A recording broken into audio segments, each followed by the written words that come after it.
Very good morning, friends. This is Muruganandam Selvaraju. In this section, we are going to discuss about the Parliamentary Committee. This Parliamentary Committee plays an important role in the Indian Constitution. Okay, it's a very important topic in the polity and governance of India. You can see its importance by that is every year these questions, the questions regarding the parliamentary committees are continuously asked in the UPSC mains examinations and TNPSC examinations. This way you can see the importance, the greater degree of importance given to the parliamentary committees.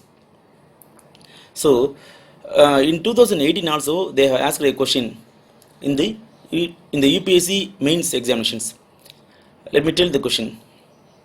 That's why do you think the committees are considered to be useful for the parliamentary work?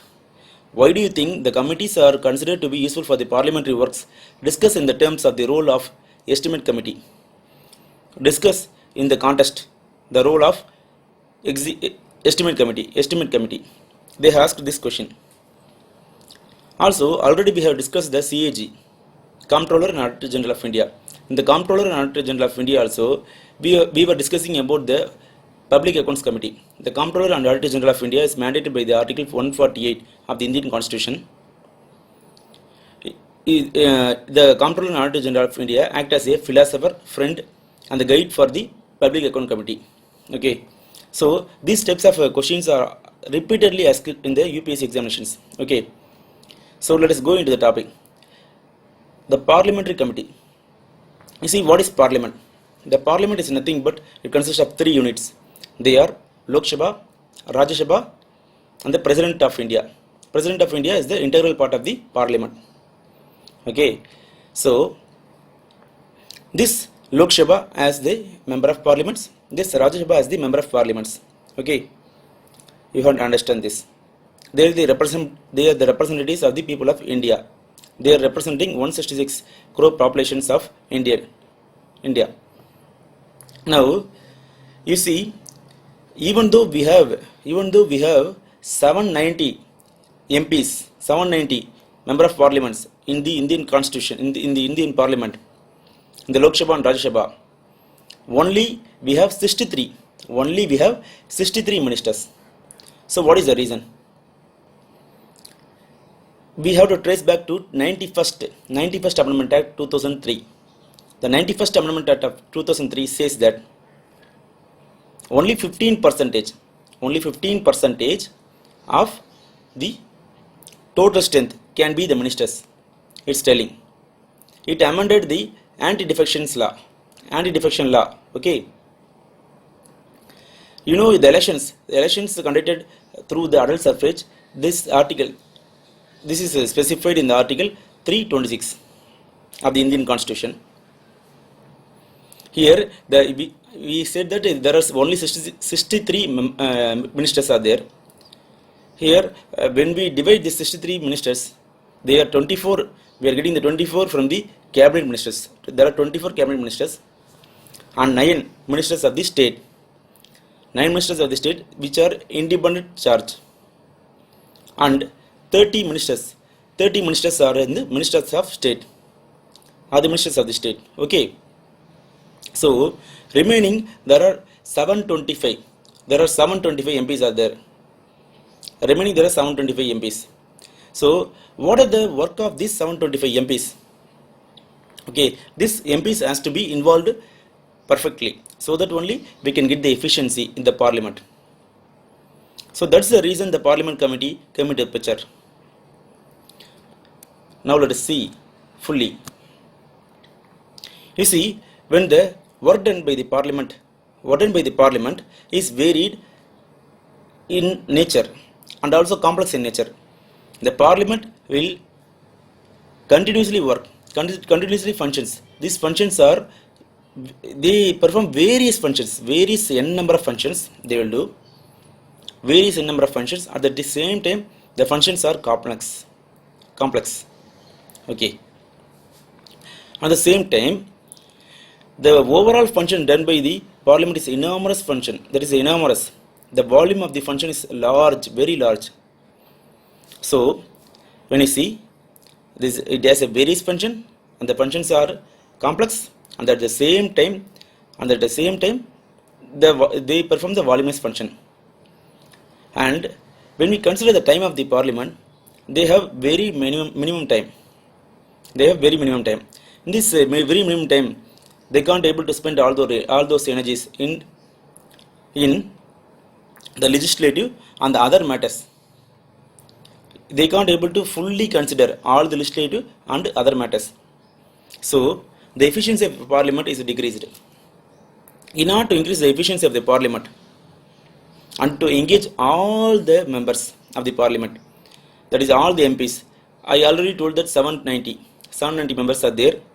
That is from 545 from the Lok Sabha and 245 from the Rajya Sabha. 545 from the Lok Sabha and the 245 from the Rajya Sabha. Okay. So totally 790 members are there. We have only 63 ministers. Okay. Then the rest of them has some work. So the father of our Indian Constitution, who is also the first Law Minister of India, and he is the modern Manu, Dr. B.R. Ambedkar, said that the efficiency of the parliament work, the efficiency can be improved only by the parliamentary committees. He told that word. Okay. Then you can see, so the good deal of these businesses, the parliament has so many of work. This work is transferred to the parliamentary committees. These works are transferred to the parliamentary committees. You see. Then the parliamentary committee means they are committee which are appointed by the houses. They are committee which are appointed by the houses. Then these committees are elected by the houses.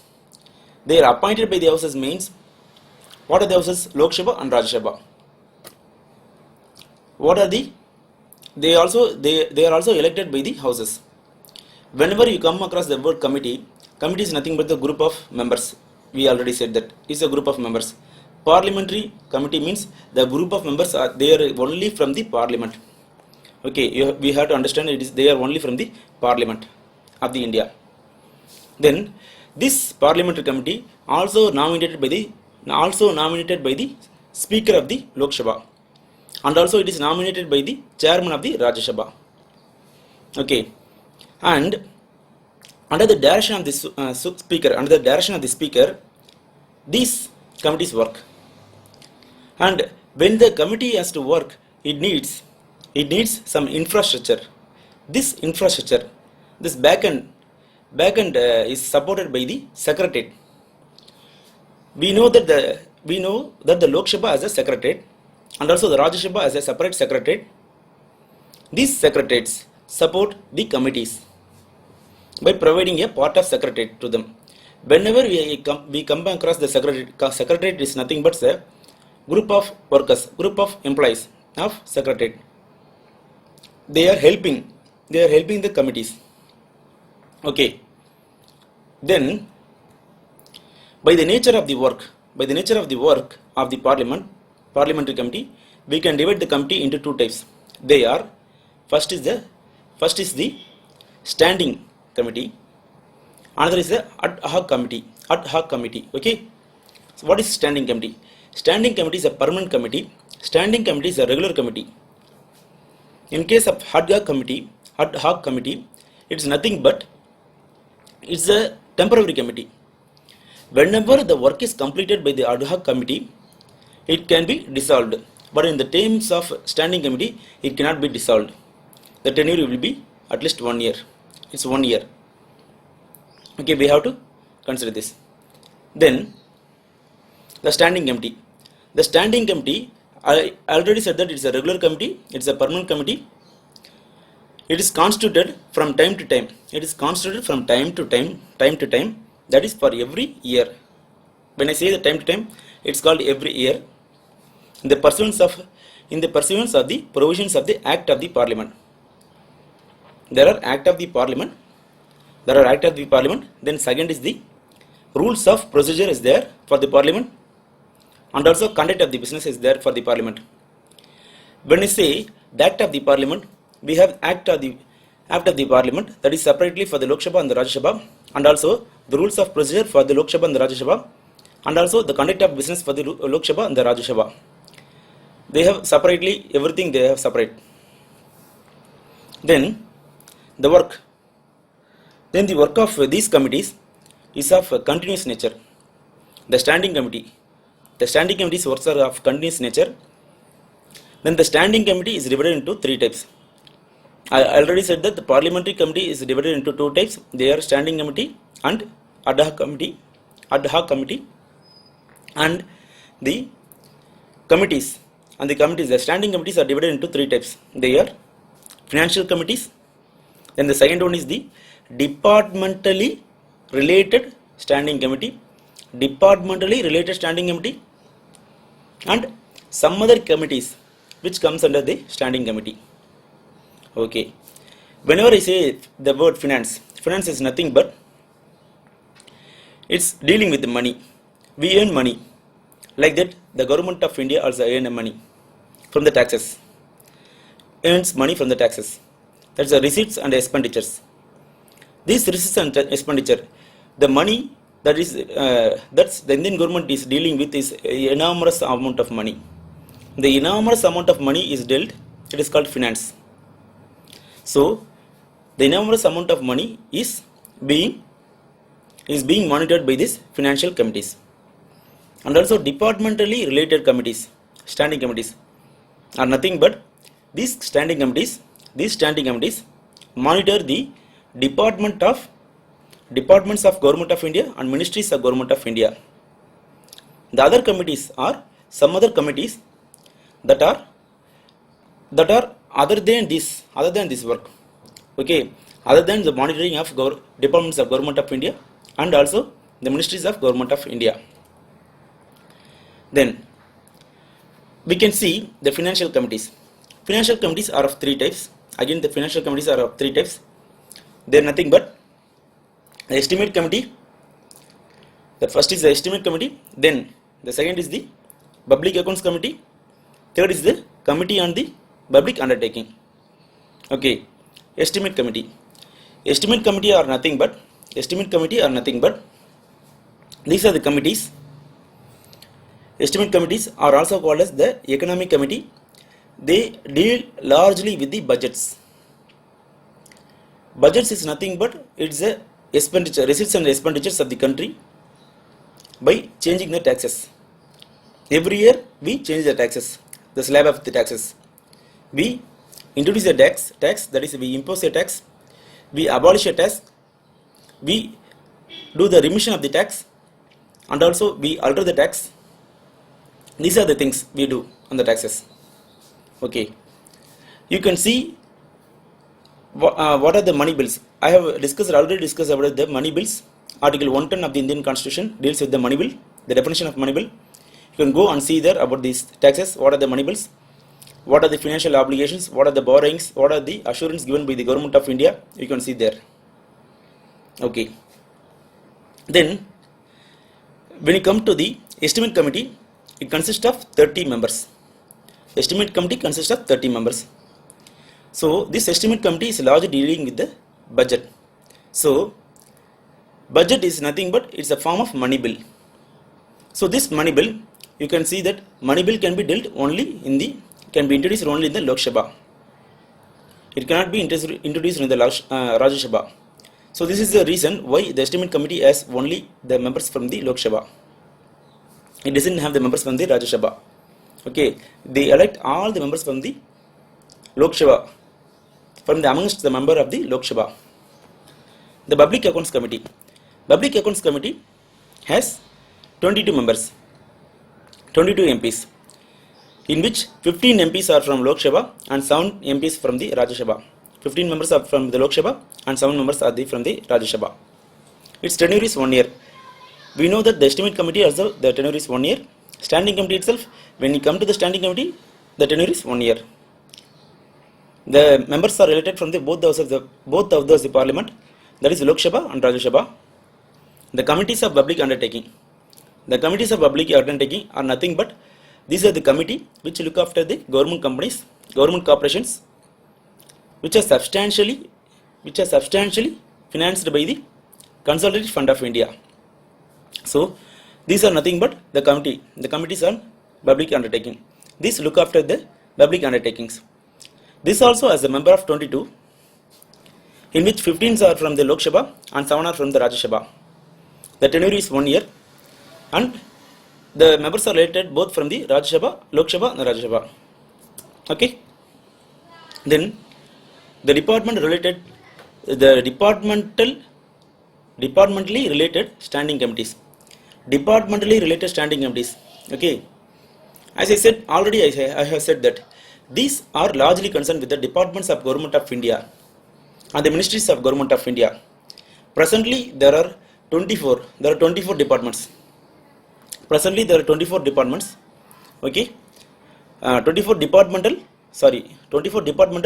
standing committees, departmentally related standing committees. Each of the committee has consists of 31 members.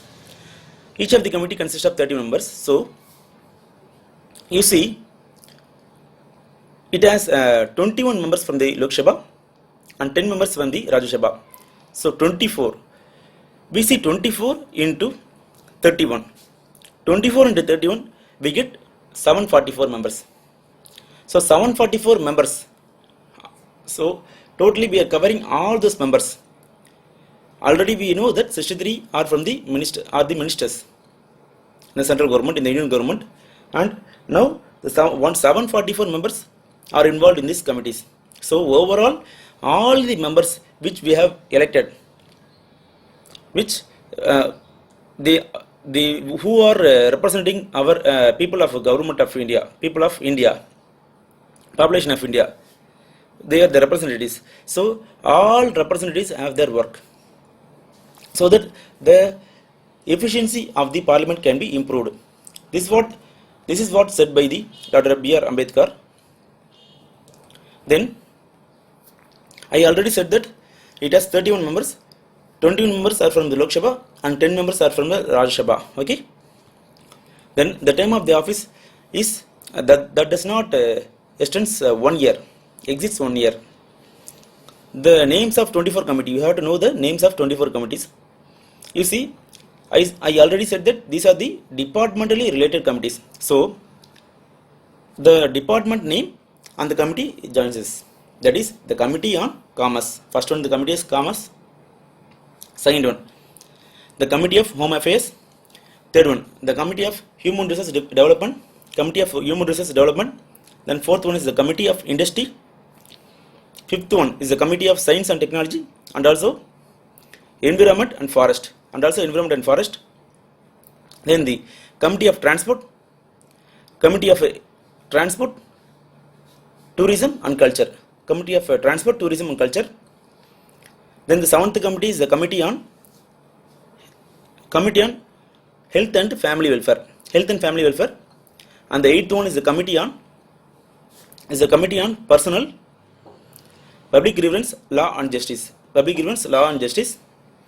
Then ninth one is the Committee on Agriculture. 10th one is the Committee on Information Technology. Then 11th one is the Committee on Defences. 12th one is the Committee on Energy. 13th is the Committee on External Affairs. 14th, the Committee on Finance. 15th, the Committee on Food, Consumer Affairs and the Public Distribution. 16th, the Committee on Labour.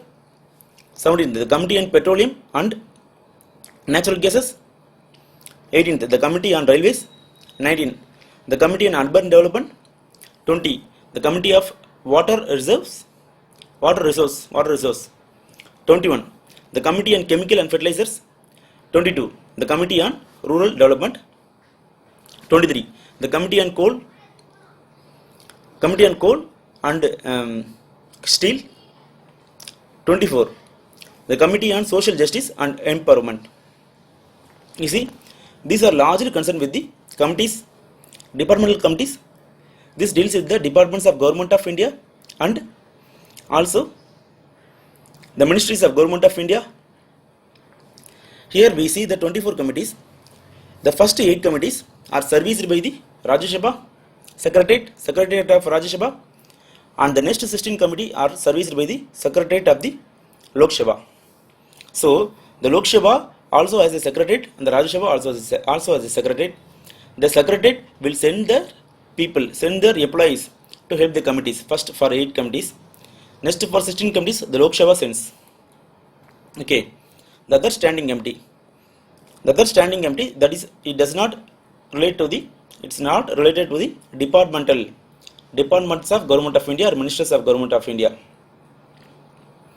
They are Business Advisory Committee, first one Business Advisory Committee, second one Committee on Privileges, third one absence of members from the sittings of the committee, sitting of the House, that is the absence of members, absence of the committee and the absence of members from the sitting of the House, the Committee on Empowerment of Women, the Committee on Government Assurance, the Committee on the Paper Laid on the Table, Committee on Petition, Committee on Private Members Bill and Resolution, Committee on Subordinate Legislation, General Purpose Committee, House Committee, General Purpose Committee, House Committee.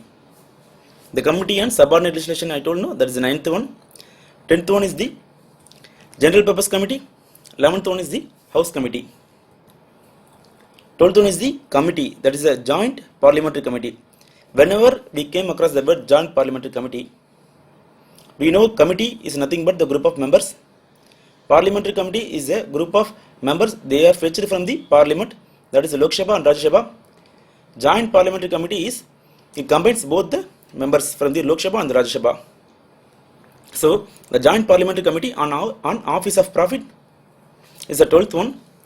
13th one is the Joint Parliamentary Committee on Salaries and Allowances of MPs. 14th is the Library Committees. 15th is the Rules Committee.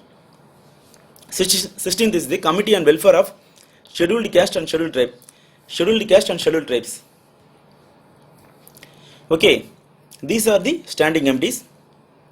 So these are some other standing committees that does not related to the department. Now we are going to see the Ad Hoc Committee. Ad Hoc Committee is nothing but a temporary committee. Whenever the proceedings, whenever the process is over, whenever they finish the issues, then they get dissolved. This is called Ad Hoc Committee. The Ad Hoc Committee are the Railway Convention Committee. First is the Railway Convention Committee. Second is the Committee on the Provisions of Computers to the members of Lok Sabha. That is the Committee on Provisions of Computers given to the members of Lok Sabha. Third is the Committee on MP, Local Area Development Scheme. That is MPLATS, we say MPLATS. Then the Committee of Ethics. Next is the Committee on Food Management in the Parliamentary House Complex. Food Management in the Parliamentary House Complex.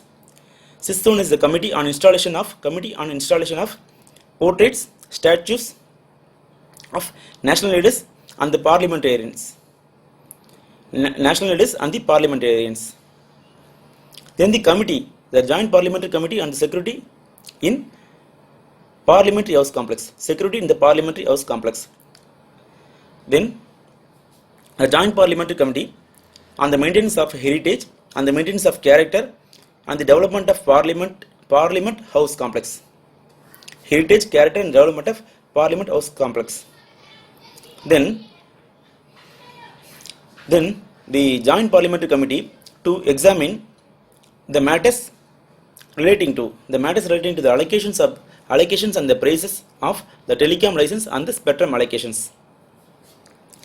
That is the Joint Parliamentary Committee to examine the matters relating to the allocation and the prices and the pricing of telecom licenses and the spectrum allocations. Okay. Then you can see the ministers of the Union Government. The ministers of the Union Government, we have 63 ministers at present in 2020. These ministers are not eligible for some of the committees. Why? Because these committees check the ministers. These committees are monitoring the ministers. That's the reason the ministers are not eligible for these committees. That is, the ministers are involved in the financial committees. In the financial committees, ministers play a major role. Okay. Then, that is, ministers play a major role in the finance of the country, and also they play a major role in each and every departments. In each and every departments, they play a major role, and also, so this is the reason they are not nominated for the financial commission. This is the reason why they are not involved in the financial committees, and also they are not eligible for the departmentally related standing committees, because they are working in these departments. They are the head of the department. When they are also the head of this department. They are also the head of these committees. You can see we can't able to check them. This is the reason they are not eligible for these committees. So, and also they are not eligible for the empowerment of women committees, and also they are not eligible for the committees on the government assurance. They are not eligible for the committees on the petition. They are not eligible for the committees on the subordinate legislation. They are not eligible for the committees on the welfare of the scheduled caste and scheduled tribes. This is the reason. They hold the office, they hold the ministries, they hold the departments. Then how can they hold the committees also? Okay, this is the reason. Then after that, the procedures. These committees are, I already told that these committees are constituted by the acts of the parliament. These committees are regulated by the rules of the procedure and also by the conduct of the business rules. These are monitored. So in Lok Sabha as a separate rules and the Rajya Sabha as a separate rules. In Lok Sabha 331C to 337